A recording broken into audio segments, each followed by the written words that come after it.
Right, so looking a little deeper in what powers this machine, I removed the cover for the motor, or the motor cover.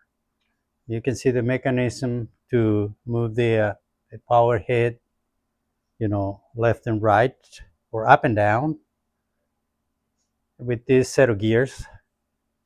And if I want to have access to the internals here, let me remove the motor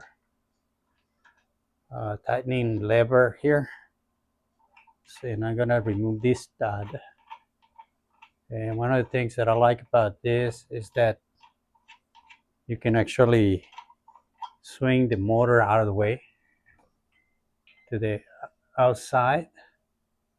And now I have access to the information on the motor, and this is a DC motor, 90-volt DC, 1.5 horsepower, 18 amps, and 2,800 RPMs, 1,120 watts, according to the label here. And what makes this motor move, so taking the power of the wall, which is AC current, then you have to make it DC, and what makes that happen is this little controller here.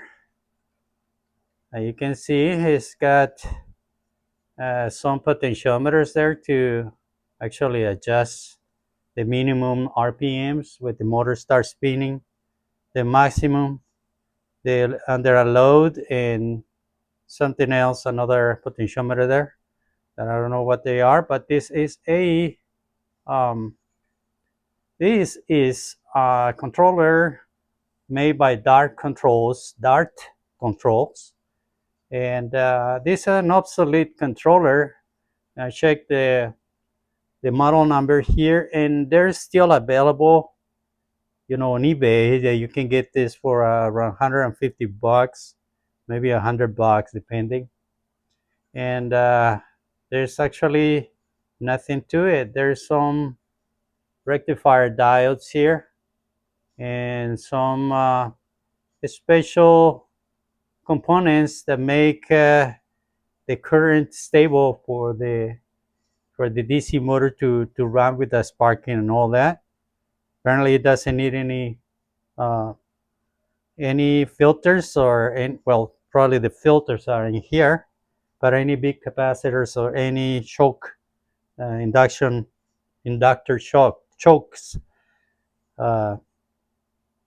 So it's pretty small, and doesn't even have a lot of heat sink.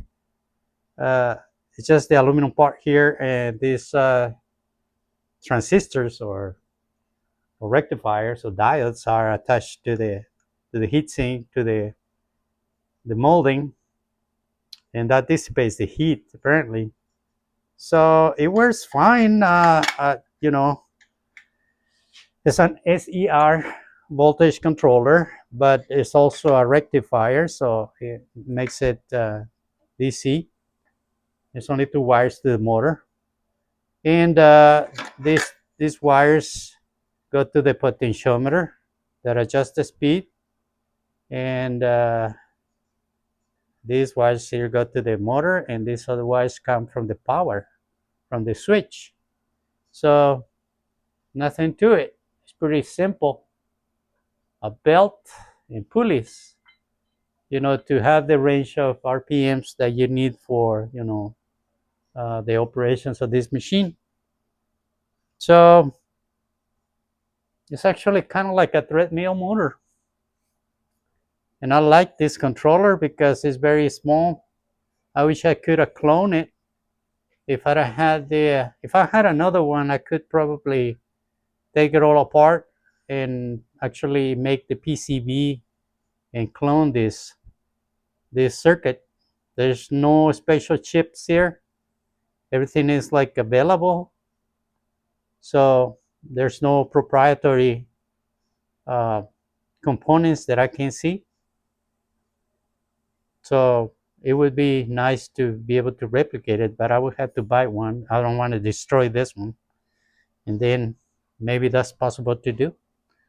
Anyway, there's nothing to this machine. I mean, it's got this shaft that that will be attached to a belt that is a uh, timing belt here that has got teeth, and it moves the quill.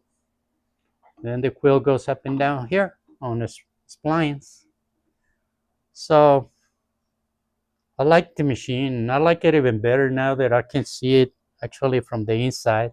This heavy duty aluminum casting is pretty sturdy, and so is this one right here.